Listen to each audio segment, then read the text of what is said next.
Okay good evening student समस्त मोर voice clear अच्छी everything is clear okay thank you तो आज जो GS3 रो जो टॉपिक ऊपर मु तुम सहित जो डिस्कशन करी भेरी टू द पॉइंट रे मु डिस्कशन करी आउ ये क्लासटा बहुत इंपोर्टेंट एथि पॉइंट ऑफ व्यू हम कहीं ना विगत वर्ष मानकर ओपीएससी हो इवन यूपीएससी रे এই टॉपिक ऊपर क्वेश्चन पचारछि किंतु ये जो टॉपिक टाको मु बहुत शॉर्ट रे टू द पॉइंट रे सारी माने मु एते सारा पॉइंट ऊपर डिस्कशन करी जदि ए टॉपिक रिगार्डिंग किछि भी क्वेश्चन आसुछि केउ वर्ष आसुछि ताहले तुमको इजी हबो आकु लॉन्ग क्वेश्चन लिखिया ओके समस्त रेडी अछि आज क्लास को डिस्कशन करियो फास्ट मु तुमको सिलेबस टिके शेयर करूछि तापर क्लास को कंटिन्यू करी ओके तुम जानिथिबो वर्तमान मु GS3 रो क्लास को कंटिन्यू करूछि ओके GS3 रो जोटा कि मेन पेपर रो GS3 GS3 रो हमें को टॉपिक वर्तमान डिस्कशन करियो माने बायोडाइवर्सिटी एंड एनवायरनमेंट जो टॉपिक टा अछि से टॉपिक हमें डिस्कशन करियो ए टॉपिक रो प्रथम पार्ट टा हमर कवर अप करछे जेंति एनवायरनमेंटल पोल्यूशन कोन ए सब ऊपर हम डिस्कशन करथिले आज मु डिस्कशन करिवे total topic disaster and disaster management in the country and in the Odisha state आउ गवर्नमेंट जो सब पॉलिसी अच्छी क्या डिजास्टर मैनेजमेंट को लेकिन ए समस्त पॉइंट ऊपर डिस्कशन करबा देख फास्ट मु तुमको कहूँ कौन एक्चुअली जो गोटे बहुत बड़ टॉपिक कि टॉपिक टाको केमती आम अति सहज मन रखा जदि ए टॉपिक टा समस्त टॉपिक रोचे मु 3 ରୁ 4ଟି पॉइंट को बेस करी कहबा जे डिजास्टर मैनेजमेंट को लेकिन ग्लोबल बेसिस रे कौन अछि किंतु ग्लोबल बेसिस रे हमर सिलेबस रे नाही हमर सिलेबस रे कहा विषय अछि ओडिशा आउ किसे ना तुमर होछि किसे ना कंट्री कंट्री मींस इंडिया विषय रे पछाछि तो फास्ट हम टिके ग्लोबल ऊपर डिस्कशन करबा तापर देखिबा इंडिया तरफ रु डिजास्टर मैनेजमेंट को कंट्रोल करबा पई केउ सब पॉलिसी को इंट्रोड्यूस कराइछि बा डिजास्टर मैनेजमेंट रिलेटेड केउ सब रूल एंड रेगुलेशन बा केउ सब एक्ट माने अछि तापर देखिबा ओडिशा पॉइंट ऑफ व्यू रे तापर देखिबा ओडिशा पॉइंट ऑफ व्यू रे ओडिशा पॉइंट ऑफ व्यू रे केउ सब एक्ट रहउछि केउ सब पॉलिसी रहउछि से विषय डिस्कशन करबा तापर फाइनली कोन डिस्कशन करियो चैलेंजेस देखो ओडिशा पई जेउ चैलेंजेस ओवरऑली इंडिया पाई मध्य से टाइप रो चैलेंजेस रहिबो तो तुम यदि चैलेंजेस को माने बोथ कंबाइन करी पड़ुछ बोथ ओडिशा और इंडिया को पड़ुछ ताल प्रॉब्लम होनी चैलेंजेस पर आम पढ़ा सॉल्यूशन सॉल्यूशन मीन्स जे हमको कौन स्टेप नबार अच्छी सो दैट ए समस्त जिनस आम दूरे पारिबा ए गोटे क्लास रे समस्त पॉइंट को मु डिस्कशन करी भेरी टू द पॉइंट रे और एग्जाम रे आ ऊपर गोटे क्वेश्चन आसीबो आइदर 15 मार्किया क्वेश्चन आसीबो किंबा 20 मार्किया क्वेश्चन आसीबो और जो जो पॉइंट ऊपर मु डिस्कशन करी से पॉइंट को टू द पॉइंट रे थिबो सेटा तुमको संपूर्ण मन रखियो अछि पूरा रेडी अच्छो आज क्लास को समस्त बुझी पाइलो को टॉपिक को पढ़ो कहीं ना मोर टिके पढ़िबा स्टाइल समस्त भिन्न था मु बहुत टू द पॉइंट रे पढ़ाए आउ सही पॉइंट ऊपर अच्छा लास्ट 5 मिनट डिस्कशन करवा ठीक अच्छे ओके तो वेरी टू द पॉइंट रे डिस्कशन करिबो ओके रेडी अच्छे समस्त कहीं भी नोट लिखिबार नहीं कहीं समस्त नोट रो पीडीएफ मु प्रोवाइड करिवि हां एटी कहिबि गत वर्ष जो पीडीएफ देथिली से पीडीएफ मु चेंज करछि किछ किछ पिला भाबुथो जे आर वर्ष रो नोट को ए वर्ष सेम नोट केबे भी नय नोट मु सब वर्ष चेंज कर ओके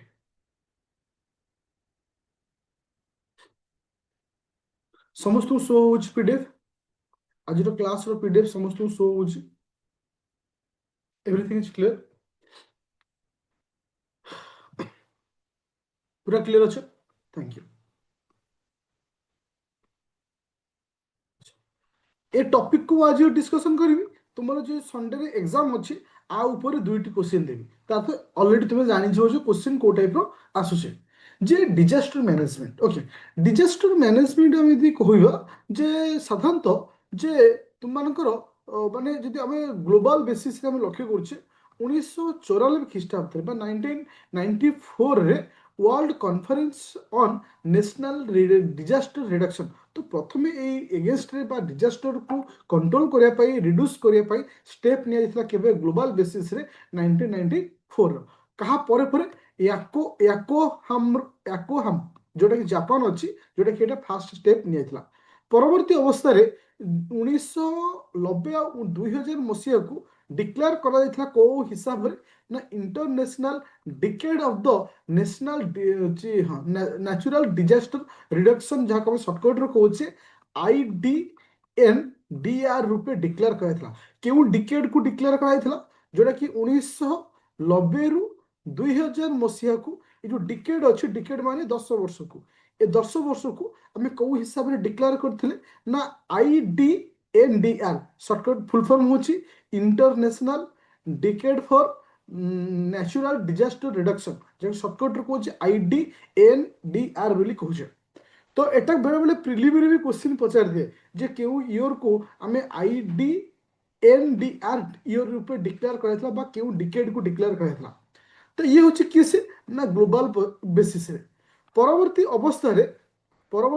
रे तो आपको मैनेज करने यूनाइटेड यूएन डिजास्टर रिस्क को रिड्यूस करने स्ट्राटेजी को रिड्यूस करने आउ गोटे जिनस तैयारी करागला जहाँ को कहे United nation office for disaster risk reduction जहाँ को शॉर्टकट रे कहे UNISDR बोली कहे केबे एटा कराइथला ना 1999 मसीह कराइथला बस आम ये दुईटा जिनस को मन रखार अच्छी जे प्रथमटा स्टेप कौन सेकेंड स्टेप कौन ये थिला ग्लोबल बेसिस रे बर्तमान आम इंडिया को बर्तमान जावा जे इंडिया रे बा भारत रे डिजास्टर को रिडक्शन करने पे कौन सब स्टेप निये जायछि ता पूर्व मु कहि दउछि ग्लोबल बेसिस रे साधारणतः हमर 7टी टार्गेट रखाइछि माने 7टी टार्गेट जोटा कि डिक्रीज माने साधारणतः आम कमेवा 2030 पर्यंत हमर टार्गेट रखाइछि इकोनोमी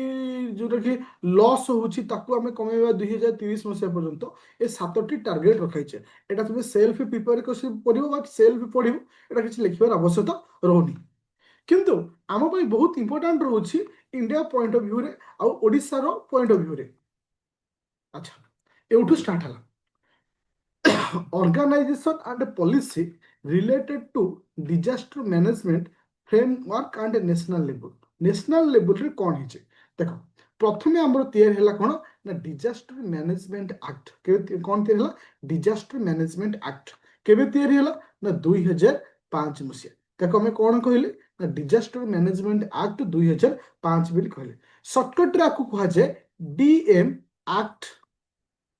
2005 बोली कहा जाए एटा को तैयारी कराइथला माने केबे आकु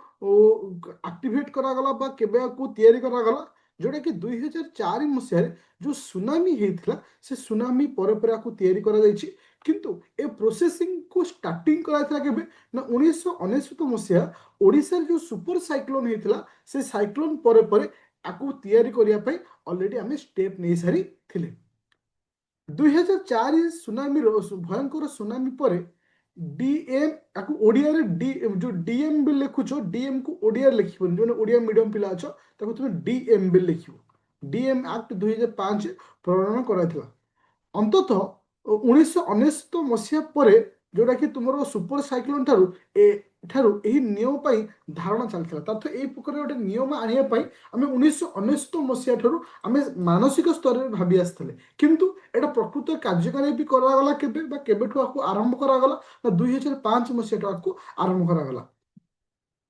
तापर कहिछि the act lead creation of the a act through रे आमे कोन सब तयारी करछे NDMA एटा को तुमको आगु पढ़ेबी तुमरा आसला SDMA जोटा कि स्टेट लेवल रे ओके तापर आसला कोन नेशनल डिजास्टर रेस्पॉन्स फोर्स जा हम कहूचे NDRF बोली कहूचे आउट हला कोन NIDM ये समस्त जिंस जो तुम देखुछ एटा को कहा अंडर रे तयारी कराइछि तुमको डिजास्टर मैनेजमेंट एक्ट 2005 अंडर रे आकु तयारी करा जाई अछि बुझा पइला दिस एक्ट ये जो एक्ट अच्छी was followed by the national disaster management policy 2009 and national disaster management plan 2016 को फॉलो करूछि एति दिन हमको मन रखिया अछि मोर कहया कथा पिले तो इठी हम ओवरऑली देखिले कोन जे डिजास्टर मैनेजमेंट एक्ट 2005 एटा को केबे तयारी करा जायथिला ना 2005 मसीह रे तयारी करा गला आफ्टर द सुनामी 2004 किंतु आर प्रोसेसिंग स्टार्ट हेतला केबे ना 1999 मसीह रे प्रोसेसिंग स्टार्ट हेतला आ अंडर रे हम सब कोन कोन तयारी करछे ये जो एक्ट अछि आ अंडर रे कोन तयारी हला ए सब जिंस को आ अंडर रे तयारी करा हला this act was followed by national disaster management policy 2009 national disaster management plan 2016 ଏଟା ଏମାନେ ସବୁ କଣ କରୁଛନ୍ତି ଆକୁ ଫଲୋଅପ୍ କରୁଛନ୍ତି। ଏତିକି ଜିନିଷ ପୁରା କ୍ଲିୟର। ତ ଏଇ ୱାର୍ଡକୁ ଏଇ ପଏଣ୍ଟକୁ ଆମକୁ ମନେ ରଖିବାର ଅଛି, କାହିଁକି ନା ଏଟାକୁ ଆମକୁ ଏକ୍ସପ୍ଲେନ୍ କରିବାର ଅଛି ଏକ୍ସାମ୍ରେ। ପୁରା କ୍ଲିୟର ଏ ପର୍ଯ୍ୟନ୍ତ ସମସ୍ତେ? ହଁ କି ନା? ଶୁଭସ୍ମିତା ପୁରା କ୍ଲିୟର?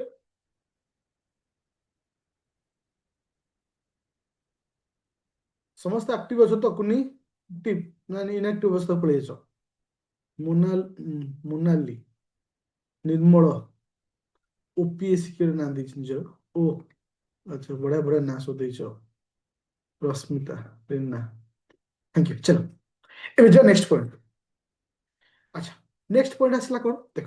ମୁଁ ତୁମକୁ କହିଥିଲି ନା ଏ ଯୋଉ ନ୍ୟାସନାଲ ଡିଜାଷ୍ଟର ମ୍ୟାନେଜମେଣ୍ଟ ଅଥରିଟି, ଯାହାକୁ ଆମେ ସର୍ଟକଟରେ କହୁଛେ NDMA ବୋଲି କହୁଛେ। ଓକେ,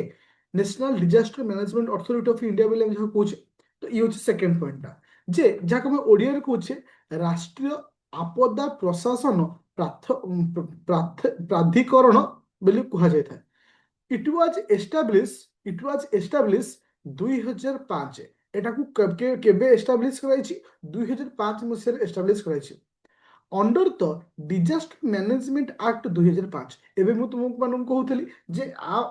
ଯୋଉ ଆକ୍ଟ ଅଣ୍ଡରରେ କୋଉ କୋଉ ମାନଙ୍କୁ ତିଆରି କରାଯାଇ ଅଛି, ଯାହାକୁ ଆମେ ପ୍ରଥମେ କରିଛି କି ସେ national disaster management authority of India ତିଆରି କରାଯାଇଛି। କାହା ଅଣ୍ଡରରେ? ନା ତୁମମାନଙ୍କ ଡିଜାଷ୍ଟର ମ୍ୟାନେଜମେଣ୍ଟ ଆକ୍ଟ 2005 ଅଣ୍ଡରରେ ୟାକୁ ତିଆରି କରାଯାଇ ଅଛି। ପୁରା କ୍ଲିୟର ହେଲା? ଆର ମୁଖ୍ୟ ଉଦ୍ଦେଶ୍ୟ ହଉଛି ଯେ ସଷ୍ଟେନେବଲ ଡେଭଲପମେଣ୍ଟ ଅଫ ଷ୍ଟ୍ରେଂଥ। ଆମର ଯୋଉ ଷ୍ଟ୍ରେଂଥନେସ୍ ଅଛି ଆକୁ ଆମେ କେମିତି ସଷ୍ଟେନେବିଲିଟି ରଖିପାରିବା, ଆମର ଯୋଉ ମାନେ ସିଷ୍ଟମ ଅଛି ଆକୁ କେମିତି ସକ୍ରିୟ କରିପାରିବା, ଏସବୁ ପଏଣ୍ଟ ଉପରେ ଆର ମୁଖ୍ୟ ଉଦ୍ଦେଶ୍ୟ ରହୁଛି। 1905ରେ ଏହା ବିପର୍ଯ୍ୟୟ ପରିଚାଳନା ଆଇନ ଅନୁଯାୟୀ 1905ରେ ପ୍ରତିଷ୍ଠାନ କରାଯାଇଥିଲା। ଫାର୍ଷ୍ଟ ପଏଣ୍ଟ, NDMA ର ଉଦ୍ଦେଶ୍ୟ ହେଉଛି ଏକ ସାମଗ୍ରିକ, ସକ୍ରିୟ, ପ୍ରଯୁକ୍ତି ବିଦ୍ୟା ଦ୍ୱାରା ପରିଚାଳିତ ଏବଂ ସ୍ଥାୟୀ ବିକାଶ ରଣନୀତି ଦ୍ୱାରା ଏକ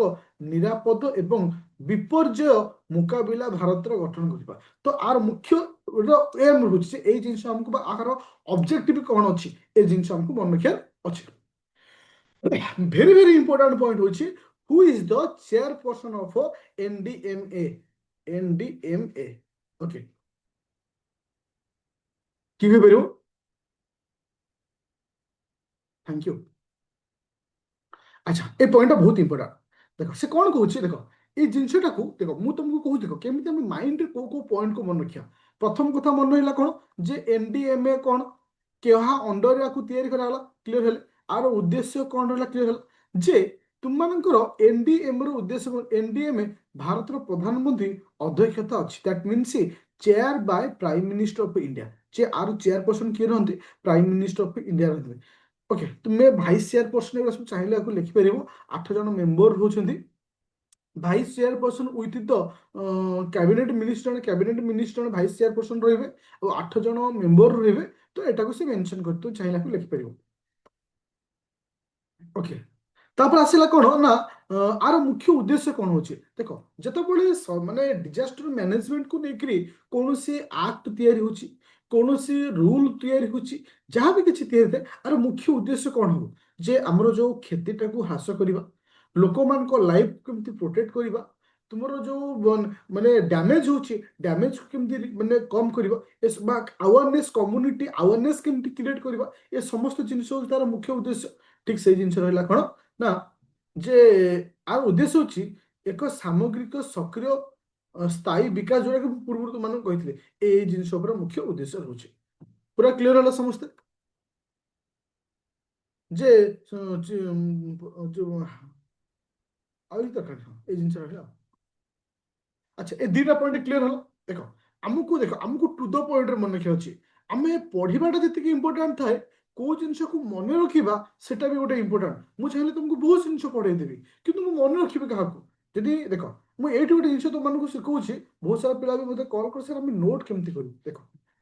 ଇଏ ହଉଛି ଗୋଟେ ନୋଟ୍, ଏଥିରେ ମୋତେ କ'ଣ ମନେ ରଖିବାର ଅଛି? Disaster management act 2005।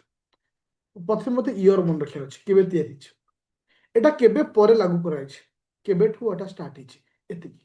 ଏଇ ଆକ୍ଟ ଅଣ୍ଡରରେ ଅନ୍ୟ କେଉଁମାନେ ତିଆରି ହେଇଛନ୍ତି, ସବୁ ନ 3-4ଟା ତ ମନେ ରଖିବା।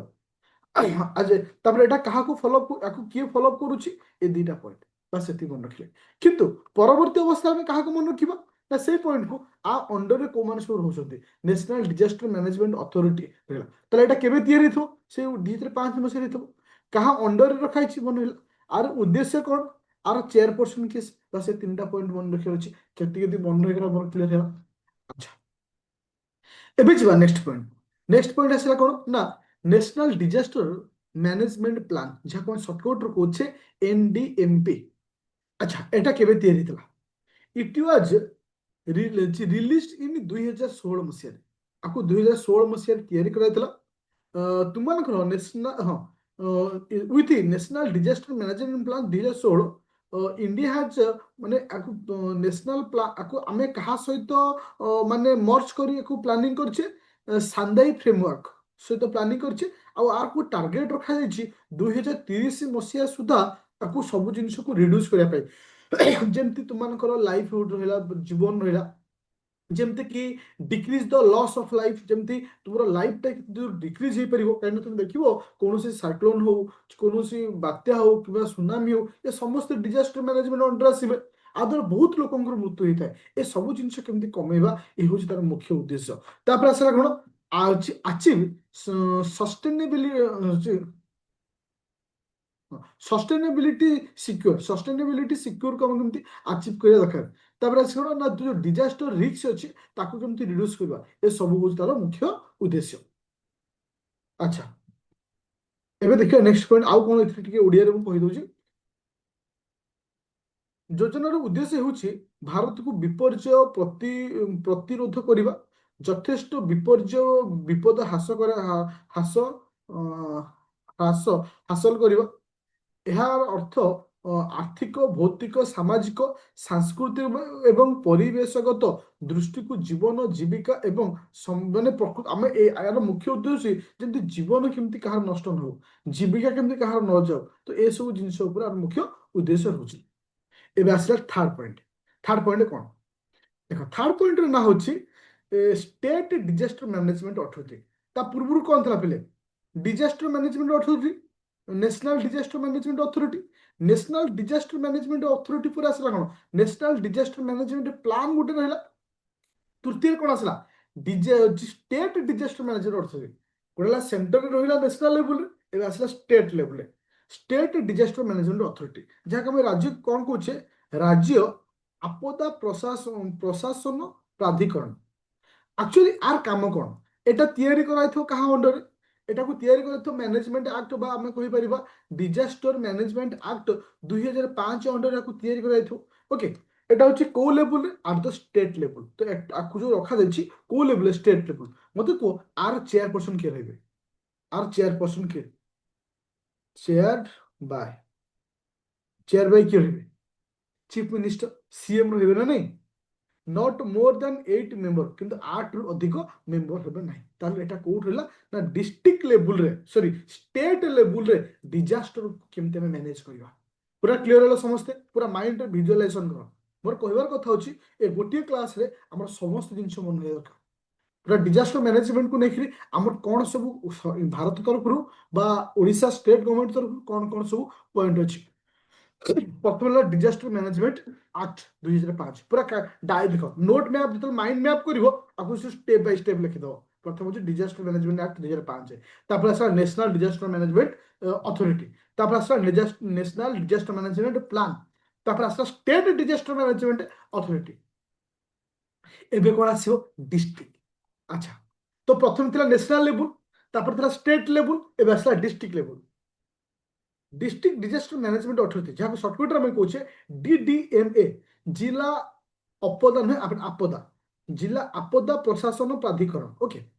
एटा कहा कहा कहा अंडर को तैयारी करा डिजास्टर मैनेजमेंट एक्ट 2005 अंडर को तैयारी करा आर एटा कोड लेवल रहबो एटा डिस्ट्रिक्ट लेवल रहबो एटा स्टेट लेवल नै सपोज आज ओडिसा रे माने साइक्लोन होबार अछि ओडिसा रे को जिल्ला रे लैंडफॉल करिवो ओडिसा रे लैंडफॉल करिवो जगतसिंहपुर जिल्ला तो एथि भूमिका कहार रोचे तुमर होची डिस्ट्रिक्ट डिजास्टर मैनेजमेंट अथॉरिटी बहुत भूमिका रोचे जेतु जगतसिंहपुर डिजास्टर मैनेजमेंट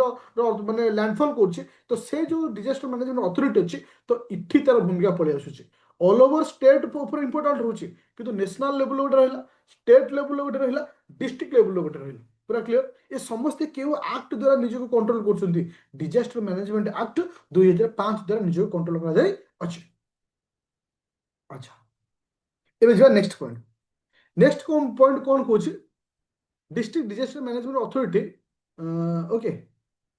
चेयरपर्सन आर चेयरपर्सन किए रहे कलेक्टर रहे डिस्ट्रिक्ट मैजिस्ट्रेट रहे डेप्यूटी कमिशन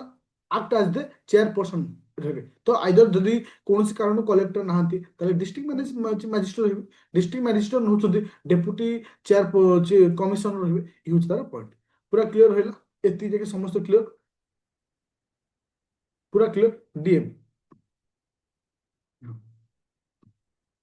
ଆଉ ଆକୁ ଚାହିଁଲେ ଏତେ ଏକ୍ସପ୍ଲେନ୍ କରିବା ଦରକାର ନାହିଁ ଏତିକି ମନେ ରଖିବ ତାପରେ ଆସିଲା କ'ଣ ଯେ ପର୍ଟିକୁଲାର ଏତିକି ତାହେଲେ ଆମେ ପୁରା ଆମର ଯେତିକି ଆମର ଯୋଉ ରୁଲ୍ ଅଛି ଏ ଯୋଉ ପଏଣ୍ଟଟା ମୁଁ ଫାର୍ଷ୍ଟ ପଏଣ୍ଟ ତୁମମାନଙ୍କୁ କହିଥିଲି ଏ ପଏଣ୍ଟ ରୁଲ୍ଟା ସମସ୍ତେ କ୍ଲିୟର ହେଲା ଯେ କ'ଣ ନା ଯୋଉ ଯୋଉ ସବୁ ଅର୍ଗାନାଇଜେସନ ଅଛି ବା ଯୋଉ ସବୁ ମାନେ ପଲିସି ଅଛି ଯଦି କିଛି ବି କ୍ୱେଶ୍ଚିନ୍ ଆସୁଛି ଏ ପଏଣ୍ଟକୁ ନେଇକି ଆମେ ଲେଖିପାରିବା ହଁ କି ନା ୟେସ୍ ଅ ନୋ କନଫିଡେନ୍ସ ଅଛି ଲେଖିବାଟା ସେତେବେଳେ ସହଜ ହୁଏ ଯେତେବେଳେ ଆମେ ଟୁ ଦ ପଏଣ୍ଟରେ ମନେ ରଖିଥାଉ ଘୋଷିଲା ବଳଦ ଭଳିଆ ଘୋଷିଲେ ମଧ୍ୟ ହବନି ଭେରି ଟୁ ଦ ପଏଣ୍ଟରେ ମନେ ରଖିବାକୁ ପଡିବ ଓକେ ତାପରେ ଆସିଲା ନେକ୍ସଟ ପଏଣ୍ଟ ଅଛି ଏବେ ଓଡ଼ିଶା ଆଡକୁ ଗଲେ ଆମେ ଠିକ ତାପରେ ଓଡ଼ିଶା କାହିଁକି ଆମେ ନ୍ୟାସନାଲ ଲେଭେଲରେ ଡିସ୍କସନ କଲେ ଏବେ ଓଡ଼ିଶା ଆଡକୁ ଆସିବା ଓକେ डिजास्टर मैनेजमेंट इन ओडिशा स्टेट लेवल जोटा कि ओडिशा बात्या बन्या ग्रीष्म प्रभाव भली प्राकृतिक विपर्य प्रति अत्यंत संवेदनशील दैट मीन्स जोटा कि आम कहूचे ओडिशा इज हाईली माने माने रिस्क जोन बोली कहि परिया particular in the cyclone flood ए सब एरिया पे बहुत रिस्कली जोन बोली आम कहि परिया कि सर आम ओडिशा कि स्टेट इंस्टीट्यूशन किछि स्टेट इंस्टीट्यूशन कौन सब रोचंती सर्वप्रथम रोचे किए से ना Odisha state disaster management authority Odisha state disaster management authority मोर कहया कथा Odisha state disaster management authority एटा केबे तयारी करा जायतला मन को एस्टैब्लिश्ड इन डिसेंबर 1999 मसिया आफ्टर द सुपर साइक्लोन तब ओडिशा जो सुपर साइक्लोन हेतला केबे हेतला 1999 मसीहा अक्टोबर मास 29 तारिख दिन 1999 मसीहा अक्टोबर मास 29 तारिख दिन जोटा कि ओडिशार सुपर साइक्लोन हेतला सुपर साइक्लोन हेतला से जो सुपर साइक्लोन हेतला ता पर अवस्था एटा को मैं तैयार करछे in the month of December रे ओके जाका मैं कहूचे Odisha state disaster management authority बोली कहूचे अच्छा यह योजना प्रस्तुति एवं प्रशासन पर राज्य स्तर में सर्वोच्च स्वास्थ्य राजस्व विपर्य परिचालन विभाग एक अंश दैट मीन्स जमती माने स्टेट माने इट इज द माने जो स्टेट लेवल प्लानिंग तुमर होची कोन आसला माइग्रेशन रहिला किंबा तुमनकर रेवेन्यू आसला डिजास्टर मैनेजमेंट डिपार्टमेंट रो गोटे लेखा पार्ट बेली यार मुख्य उद्देश्य होची कोन जे प्लानिंग करिबा केमिति माइग्रेशन करिबा केमिति रेवेन्यू कलेक्शन करा जिबा पई ए सब मुख्य काम होची अच्छा ओडिसा आ गोटे पार्ट रोची स्पेशल रिलीफ ऑर्गेनाइजेशन जाका हम शॉर्टकट कहूचे एसआरओ ओके एसआरओ स्वतंत्र रिलीफ कमिशन जहाँ मैं कही एसआरसी को नेतृत्व में गठित यही संगठन विपर्य रिलीफ पुनरुद्धार पुनर्बार दिग उपर ध्यान देता है दैट मीन्स जे head by the special relief commission जे पर्टिकुलर जदि ओ एसआरओ रे आम कौन पढ़ले head by the special relief commission this organisation focus on relief तो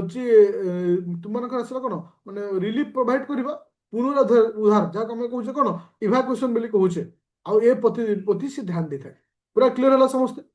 ओडिशा जो सेकंड पॉइंट रहा थर्ड हूँ कौन state executive committee okay state executive committee जो रोचे ओडिशा रो अच्छा राज्यर मुख्य सचिव को अध्यक्ष जे आम चाहू chief secretary of the state तो आर चेयर किए करते chief secretary of the state आर हेड किए था chief secretary of the state आर मुख्य जोटा कि स्टेट लेवल रे प्लान करबा जे नेशनल लेवल रे प्लानिंग करबा आर काम होचे। तापर आसला Odisha disaster rapid action force. Odisha disaster and rapid action force तुम देखिथिबो जेतबेले साइक्लोन टाइम आसे जगतसिंहपुर केंद्रापड़ा पुरी ए सब एरिया रे ओड्राफ टीम को मौजूद कर दियंती।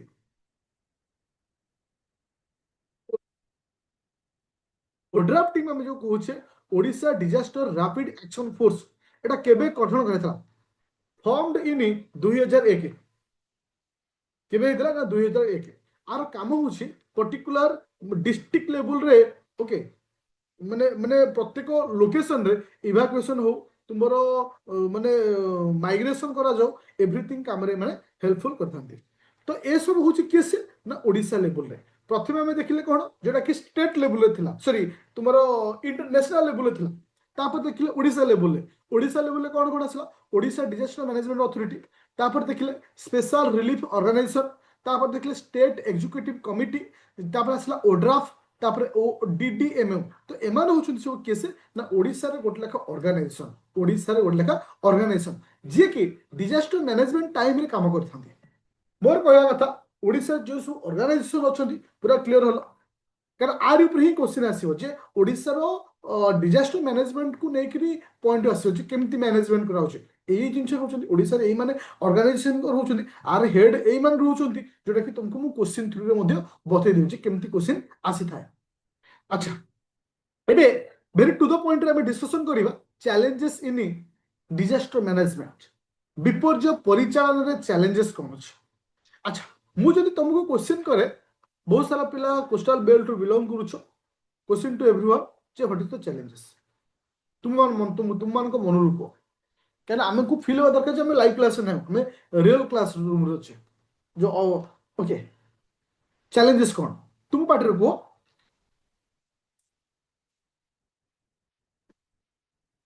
काय आंसर काय रोड देन आगर असला कोन कौन तुम्हें रोड लिखिबोनी कम्युनिकेशन लिखिबो कम्युनिकेशन को climate changes thank you recovery social awareness thank you proper awareness हाँ सही गोटे जिन रही social awareness lack of infrastructure thank you then आउ कोन आसला तुम्हें तो सब पॉइंट कहि देला आउ कोन आसला को साइक्लोन टाइम रे इवैक्यूएशन हाँ थैंक यू इवैक्यूएशन के बेरा बा माइग्रेशन बिल बेरा लैक ऑफ अवेयरनेस हाँ देन आउ अरे एते पिला 100 भो पिला लाइव रो अछि कोन 5-6 जन पिला आंसर दी तुम माने के दोन आंसर की just participate proper monitoring thank you केते सब जिनिस तो माइंड रो आसुची हंगर हंगर कोन आसला आंसर एटी लैक ऑफ कोऑर्डिनेशन चलो आमे देखिए कौन सब रोचे आमर चैलेंजेस रोचे प्रथम चैलेंजेस होचे तुमर इनसफिशिएंट अवेयरनेस एंड एजुकेशन पर्याप्त सचेतन और शिक्षा देख आमको जदि एक्चुअली सुनामी ऊपर आमर आइडिया नहीं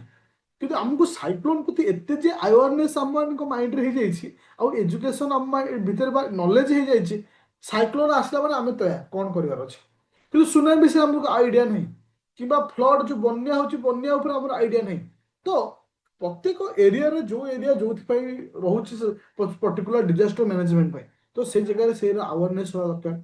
एजुकेशन से रिलेटेड से प्रोवाइड करा दरकार बा से रिलेटेड से पाखे ज्ञान थिबा दरकार ताहले से हेपर तो वर्तमान कोन होची ना सपोज सठिक लोकन पाखे अवेयरनेस नै तो 1999 मसिया रे प्रॉब्लम कोन हला हाँ तो गोटे बात्या से बात्या बोली कोन से अवेयर नथिले तो एक्चुअली प्रॉब्लम होता सेटा जे से माने बिलीव कलेनी जे एमती भी गोटे हे पारे ओके ये होची प्रथम चैलेंजेस आउट आसला द्वितीय चैलेंजेस आउ कोन अछि सेकंड अछि लैक ऑफ इंफ्रास्ट्रक्चर आमे कहबा भित्ति भूमि स्थिति स्थापकर अभाव प्रकृति रे माने भित्ति भूमि नै दुर्बल बासस्थली जे हम कोठा घर कहछे साइक्लोन जोडा कि इवैक्यूएशन सेंटर जो रहउची तुमे देखिबो छात फाटिकरी माने अतरा खसिबो तो जोटा कि आम कहीपर माने दुर्बल भित्तिभूमि अच्छी प्रॉपर वे से किसी किसी जगह भल अच्छी କିଛି କିଛି ଜାଗାରେ ଭଲ ନାହିଁ, ଯାହାକୁ ଆମେ କହୁଛେ ଲ୍ୟାକ୍ ଅଫ୍ ଇନଫ୍ରାଷ୍ଟ୍ରକ୍ଚର। ଓକେ, ତାପରେ ଆସିଲା କ୍ଲାଇମେଟ ଚେଞ୍ଜ, ଆମେ ଯାହା କହୁଛେ ଜଳବାୟୁ ପରିବର୍ତ୍ତନ ଏବଂ ଅନିଶ୍ଚିତତା। ତୁମେ ଦେଖିବ ସାଇକ୍ଲୋନ ଆଗରୁ ବର୍ଷା ଦିନେ ସାଧାରଣତଃ ଟାଇମରେ ଆସେ, କିନ୍ତୁ ଏବେ ଅକ୍ଟୋବର ମାସରେ ପଳେଇ ଆସୁଛି, ତୁମର ମେ ମାସରେ ପଳେଇ ଆସୁଛି, ମାନେ ସିଜନାଲ ଆଉ ଆସୁନି, ତା ମନ ଇଚ୍ଛା ବେଳେବେଳେ ପଳେଇ ଆସୁଛି, ଯାହାର କାରଣ ହଉଛି କ୍ଲାଇମେଟ ଚେଞ୍ଜ ହଉଛି। ଓକେ, ତାପରେ ଆଉ କଣ ରହୁଛି ବୋଲେ ସମ୍ବଳ ପ୍ରତି ସମ୍ଭବ ରିସୋର୍ସେସ୍ ପର୍ଟିକୁଲାର ଆମ କତିରେ ସମ୍ପୂର୍ଣ୍ଣ ରିସୋର୍ସେସ୍ ନାହିଁ। ଦ୍ୟାଟ୍ ମିନ୍ସ ଆମେ ଯେମିତି କହିପାରିବା ପ୍ରପର ପ୍ରଯୁକ୍ତି ବିଦ୍ୟା, ଯାହାକୁ ଆମେ କହିଥାଉ ଟେକ୍ନୋଲୋଜି, ବା ଆମେ ପ୍ରକୃତ ଇକ୍ୱିପମେଣ୍ଟ ଆମ ପାଖରେ ବି ରହୁନି, ଯାହାଥିରେ ଆମେ ଆମେ କ'ଣ ହେଉଛି ନା ସବୁ ଜିନିଷ ସଠିକତା ଜାଣିପାରୁନି। ଆମେ ସିନା ନୋ ଡାଉଟ୍ ସାଇକ୍ଲୋନ ରିଲେଟେଡ୍ ଆମେ ବହୁତ ସଜାଗ ଅଛେ, ପ୍ରପର ଜିନିଷ ଆମକୁ ପାଇଯାଉଛେ, କିନ୍ତୁ ଆର୍ଥକ୍ୱେକ୍, ସୁନାମି, ଓକେ, ତ ଆମ କତିରେ ପ୍ରପର ଇକ୍ୱିପମେଣ୍ଟ ରହୁନି। ତାପରେ ଆସିଲା coordination communication gap, coordination and communication gap. ଦେଖ ଆଜି ସିନା ଆମେ ଟିଭି ନ୍ୟୁଜ ସବୁ ଶୁଣୁଛେ କୋଅର୍ଡିନେସନ କମ୍ୟୁନିକେସନ, କିନ୍ତୁ ସପୋଜ ଯୋଉ ଯୋଉ ଏରିଆରେ ଲ୍ୟାଣ୍ଡସ୍ଲାଇଡ୍ ହଉଛି, ମାନେ ପାହାଡ ଖସିକି ଆସୁଛେ, ସେ କିଛି କିଛି ଧରକର ଆମର ଏଠି ଇଣ୍ଟରନେଟ ବ୍ୟବସ୍ଥା ନଥାନ୍ତା, ଏବେ ବି ଗାଁ ମାନଙ୍କରେ ଠିକ ସେ ଇଣ୍ଟରନେଟ ନାହିଁ, କମ୍ୟୁନିକେସନ କୋଉଥିରୁ ରହିବ,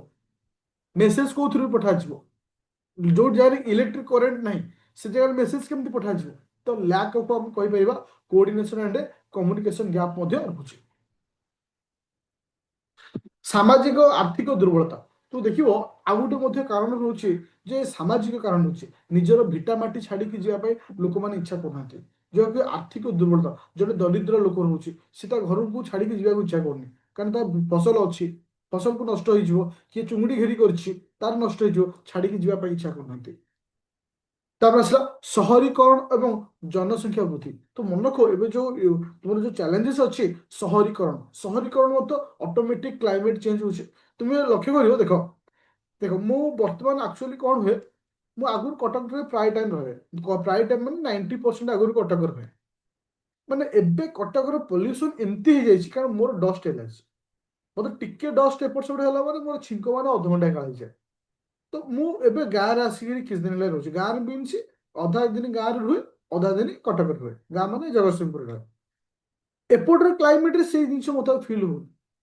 କାହିଁକି ନା ଏଟା ଇମ୍ପାକ୍ଟ ପଡେ ବଡି ଉପରେ, ଯୋଉଟା କି ଆମର ଯୋଉଟା କି ଏତେ ପଲ୍ୟୁଟେଡ୍ ଏରିଆ। তুমি ଦେଖିବ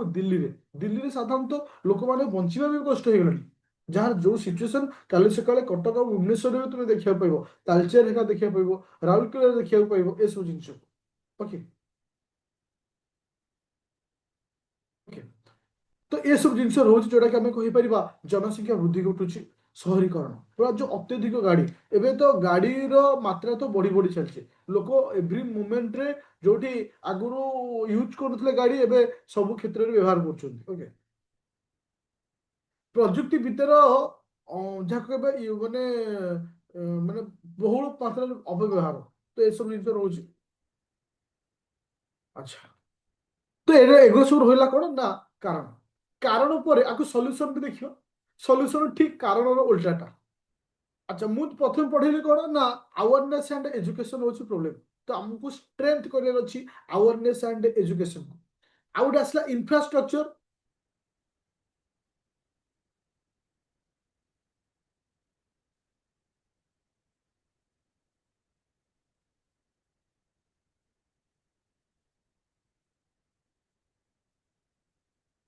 ହଁ ସେଇଟା ପରେ କଥା ହବା, ହଁ ଆଗ ଏଟା ସରିଯାଉ ଟପିକଟା, ହଁ ତାପରେ ଆସିଲା କ'ଣ ବିଲ୍ଡିଂ ଇନଫ୍ରାଷ୍ଟ୍ରକ୍ଚର, ଯାହାକୁ ଆମେ କହିଥାଉ କ'ଣ ମାନେ ପର୍ଟିକୁଲାର ଆମେ କାହା ଉପରେ ଧ୍ୟାନ ଦେବା ଦରକାର ନା ଇନଫ୍ରାଷ୍ଟ୍ରକ୍ଚର ଡେଭଲପମେଣ୍ଟ ଉପରେ ଆମେ ଧ୍ୟାନ ଦେବା ଦରକାର ଗୋଟେ।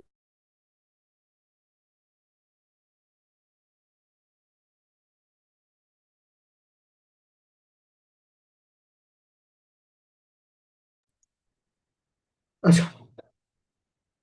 ଆଚ୍ଛା, ତ ଯେ ଆମକୁ କ୍ଲାଇମେଟ ଉପରେ ଆକ୍ସନ ନେବାର ଅଛି, ଆମକୁ ଅଛି ସେତିକି ହାରେ ଗଛ ଲଗେଇବାର ଅଛି, ଏସବୁ ଜିନିଷକୁ ତୁମେ ଟିକେ ମୁଁ ଯୋଉଟା ଲେଖିଦେଇଛି, ବହୁତ ଓଡ଼ିଆ ଆଉ ଇଂଲିଶରେ ବି ଦେଇଦେଇଛି, ତୁମେ ଏଇଟା ଲେଖିଦେବ। ବୁଝା ପଡ଼ିଲା ସମସ୍ତଙ୍କୁ ଆଜିର କ୍ଲାସରେ ମୁଁ ଯୋଉ ପଏଣ୍ଟ ଉପରେ ଡିସ୍କସନ କଲି। ଦେଖ ଆମେ ଭାବିଥାଉ ଗୋଟେ ଲଙ୍ଗ କୋଶ୍ଚିନ୍କୁ ଲେଖିବା ପାଇଁ ହେଲେ ବହୁତ ସାରା ଡାଟା ଦରକାର, ନାହିଁ ଆମକୁ ଟେକ୍ନିକାଲି ଯିବା ଆଉ ସ୍ମାର୍ଟ ୱେରେ ଯିବି। ମୁଁ ତମକୁ ଏ ଯୋଉ ଯେତିକି ସମୟ ଭିତରେ ପଢେଇଲି, ଧରକର ଯୋଉ ଘଣ୍ଟାଏ ବା 45 ମିନିଟ ପଢେଇଲି, ଆଉ ଏତିକି ଚ୍ୟାଲେଞ୍ଜ ଦେଇ କହିବି ओडिशार सिविल सर्विस कौन भी एग्जाम डिजास्टर मैनेजमेंट जब क्वेश्चन आसो आज भी तुम लिखिपार जो तुम प्रॉपर वे पढ़ी पार मुझे चाहिए सातटा कि 8टा क्लास नेबी किसी प्रोब्लेम नहीं कि लॉस हो तुम अब मोर जो क्लास स्ट्रक्चर अच्छी मु तुमको सिलेक्शन वे पढ़ाऊँ जो तुम सिलेबस सारे वे नहीं कारण किसी पिला शुणे सर आप कम समय पढ़ाऊँ एत कम शीघ्र सारी दूसरी ठीक अच्छे आर एटा हूँ मोर पैटर्न मो पैटर्न हूँ गोटे पिला सिलेक्टेड करी विदिन माने 1 year 6 month 8 month भितर केमती स्मार्ट वे पढ़ा जाए ये हूँ ट्रिक किंतु जदि मु तुम कही ना मुझे तुमको एत घंटा पढ़ेबी एणु तेणु एपड़ सेपड़ एपड़ सेपड़ करी मु तुमको 10 घंटा पढ़ेबी कौन लाभ अच्छे ये है डिजास्टर मैनेजमेंट ऊपर ओवरऑल नॉलेज आपको नहीं कि दीटा क्वेश्चन सेउठु तुम जानी जे क्वेश्चन केमती आसे से जिन होची से पूरा क्लियर ए संडे दिन GS3 रो एग्जाम अछि समस्त रेडी अछो कोन कि ना ओके ओके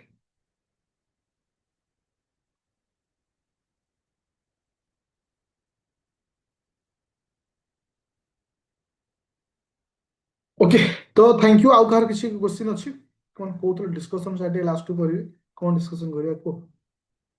अच्छा हाँ मुझे ये मेसेज देवाक चाहूँगी जे तुमर ओएस पोस्ट रा एथर बहुत भल आसूची इन द सेंस जे पूर्व वर्ष तुलन में जी पिला दुख अनुभव करते बेटर पोस्ट आसूची that is the first point second point is exam गोटे वर्ष रे कंप्लीट हो माने आज हूँ डिसेम्बर आर वर्ष डिसेम्बर हाँ आर वर्ष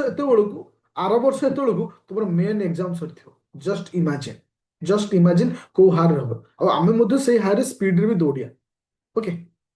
तो हाँ तो जार जार पर्सनाल यदि किसी डाउट रोचे कौन जिन बुझापी डायरेक्ट मत कॉल कर मेसेज भी करुच ओके